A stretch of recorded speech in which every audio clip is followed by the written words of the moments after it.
For the past 30 days I've been training like a tour pro to get my game in order for the Irish Legends Pro-Am at Mount Juliet, and I won't lie, it hasn't been easy. Although my coaches have been sympathetic to the timescales and changes have been minimal, I have still struggled to resolve a basic issue highlighted in episode 1. But in the last few days I feel like I may have made a breakthrough.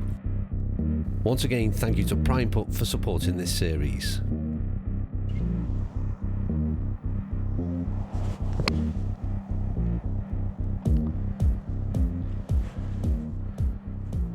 You know what, we might have a breakthrough moment.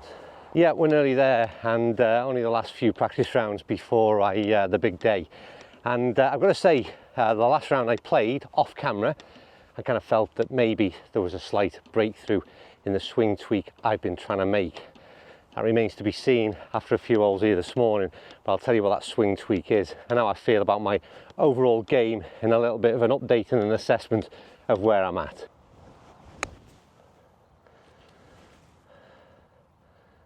Turn left. Nice clip. So if you've been following this series from the get-go, then you'll know that it all started pretty much here. Lewis Johnson, coach at Holywell Golf Club. We stood on the 12th tee and we identified a problem. That problem was the sequencing of my swing. At least that was the major problem. There's plenty of other things that are still wrong, but we had a short period of time to try and fix something, and getting that sequencing right was important.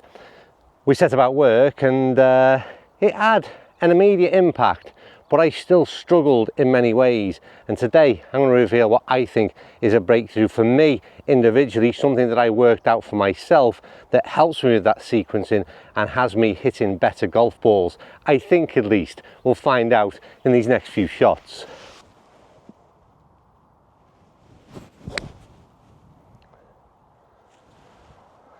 And that is a very different shot than the one I hit just a few weeks ago. It was solid, it was straight, it was crisp, it had no deviation left or right, and I was actually aiming for the flag.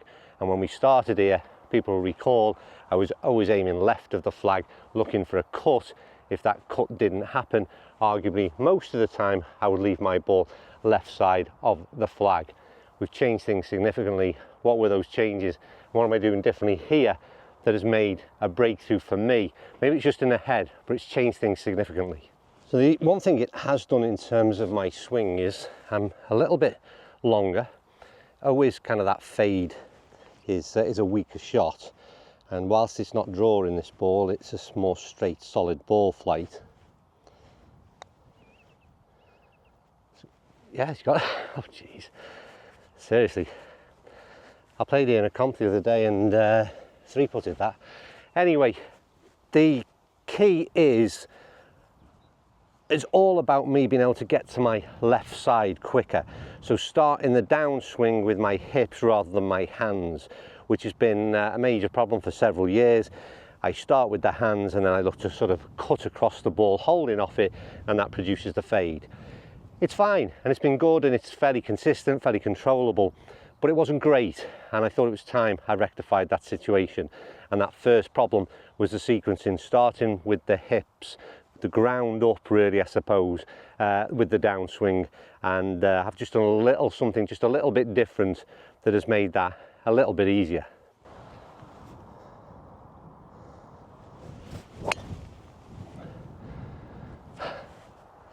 It's actually not driver today, but oh my word, what a difference that shot is.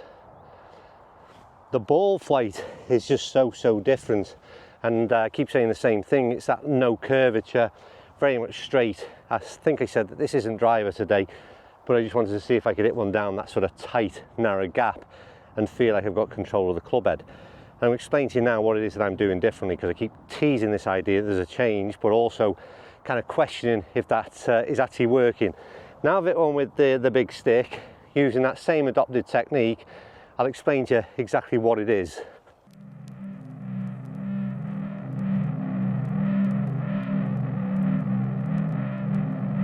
Primeut make the very best putting mats that are the closest to reality in a surface that resembles tour-grade turf.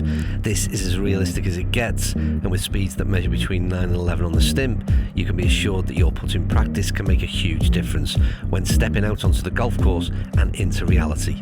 This is practice that really will help lower your scores.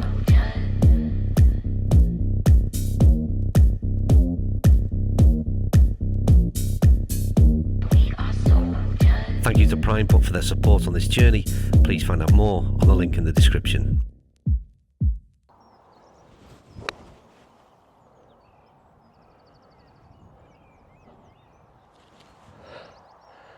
Right, so let me try and explain, and I don't like doing this because, as you know, I am far from able to translate this information at times, but essentially starting with the downswing with my hips, and that's a case of turning the left hip out and bringing the right hip more towards target, meaning that there's a sort of delay in my hands and they come sort of secondary. Hope that makes sense, but if it doesn't, go back to the second video and you'll see my lesson, if you like, from Lewis, and he'll explain in better detail. The problem that I was having with that sequencing, was I was stood very square at address, which, you know, should do.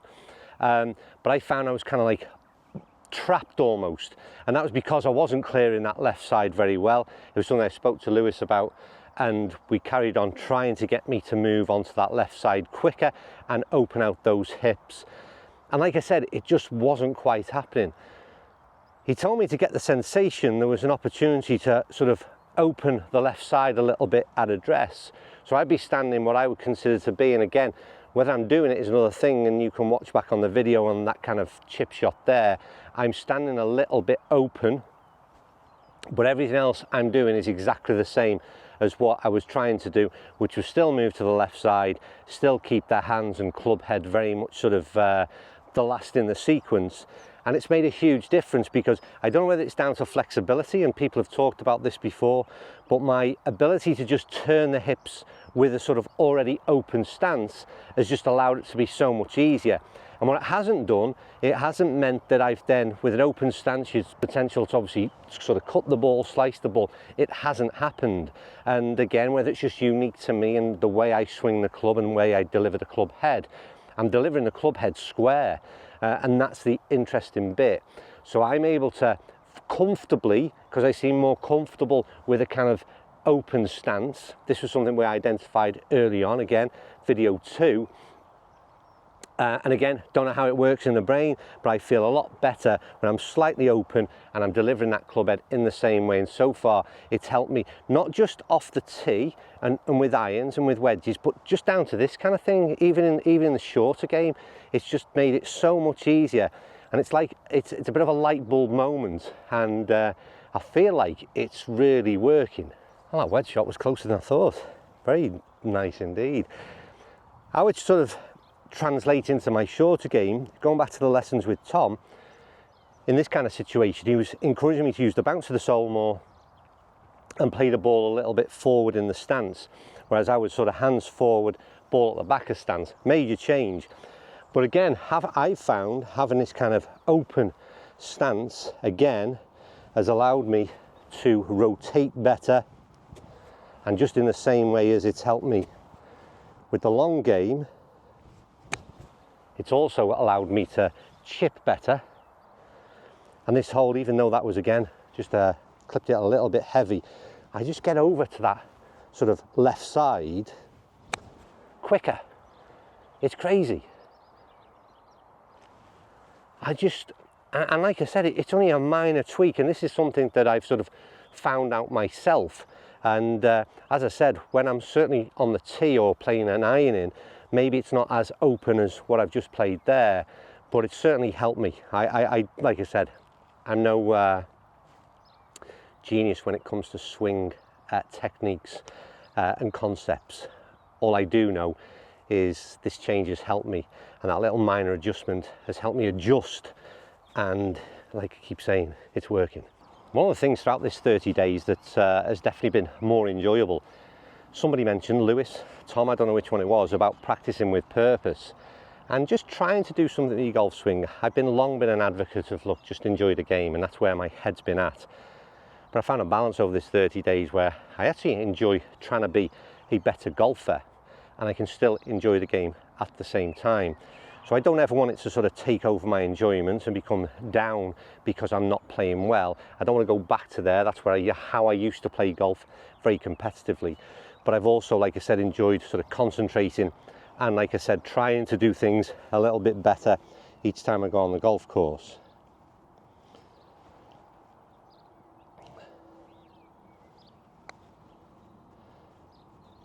Oh my God, it almost annoys me when a hole puts on a video and then don't in an actual round of golf. Right, back on the heels a bit, and yeah, that was weak and rubbish.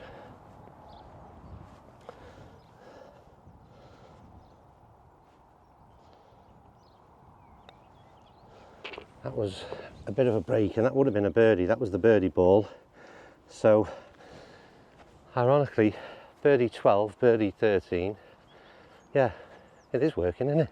Now, I hope you've enjoyed the series. I've enjoyed watching it. The feedback has been good. It's been 30 days of this is all the content has been about.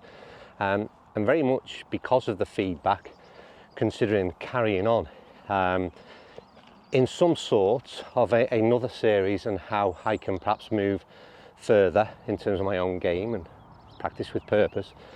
And I just wondered, would you be up for that? And is that something that you'd sign up for? And also let me know in your own games where you're at, and do you practice with purpose? And is there anything you've seen in these videos that has actually helped you in some way? Because that'd be nice if what I'm doing can resonate and we're both getting something out of it. That's the ultimate situation, isn't it?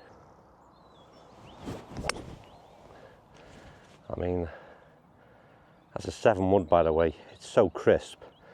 Pulled it a little bit down the left, but strike again, superb.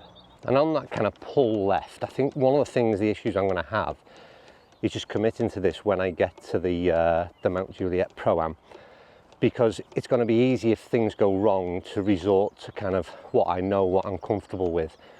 That situation there is basically I don't want to go right, so kind of pull it a little bit away from the trouble on the right, and I've just got to gain some confidence in this kind of change and commit to it, because it just doesn't work if you don't fully commit to the situation.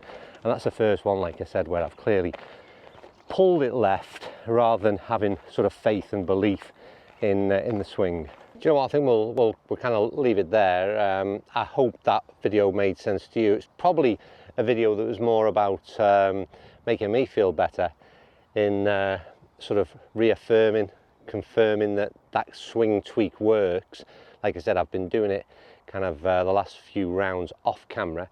So to do it this morning with camera on and sort of everything was crisp, everything was straight, then yeah, it does give me a lot of encouragement. Like I said, my concern now is just having the confidence to take it onto the tee and commit to it. I go to Ireland quite a few days in advance of the Mount Juliet Pro-Am, and I'm playing a lot of golf out there, filming with the tourist board, and hopefully that kind of all those rounds are very much practice rounds and things go well and I don't lose confidence or faith in this swing changes. That's me done. I'm not even sure what episode this is now, but it's very much near the penultimate. It could be that, in fact, video, and the next round you'll actually see, the next video you'll see is me playing in that Pro-Am. Wish me luck.